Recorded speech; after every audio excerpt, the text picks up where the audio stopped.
भागते हुए देखकर घायल माजी मसाओ भी जीना नहीं चाहती थी। वह माजी के साथ मरना चाहती थी। बिना माजी के साथ वह वास्तव में बहुत अकेली है। वह इस दुनिया में अकेले जीवित नहीं रहना चाहती।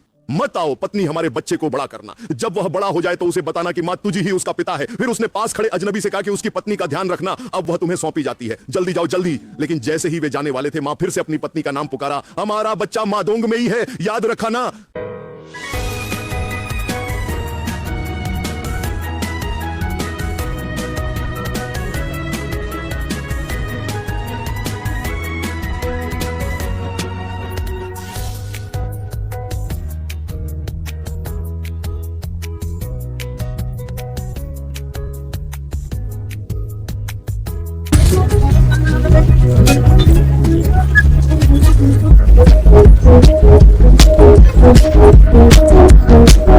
ओ स्थानीय विशेषता, अच्छा हुआ कि वे समय पर ट्रेन पर चढ़ गए। लेकिन यह समूह सच में मजेदार था। उन्होंने सामूहिक रूप से ट्रेन पकड़ ली और डरावने हाथ बढ़ा दिए। लड़की का पिता रो पड़ा।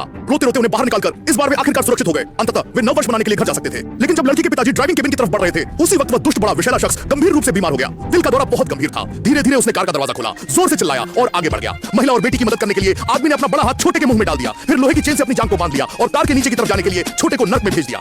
उसने अपनी पूरी ताकत लगाकर आखिरी बार ट्रेन पर चढ़ाई की। फिर उसने मालकिन को चालक कक्ष में ले जाकर बताया कि कैसे ब्रेक लगाना है। उसके बाद वो अपनी बेटी के सामने आया और उसे बताया कि उसे आंटी की बात माननी चाहिए। अगर अगले जन्म में मौका मिला तो फिर से उसका पापा बनना चाहूंगा।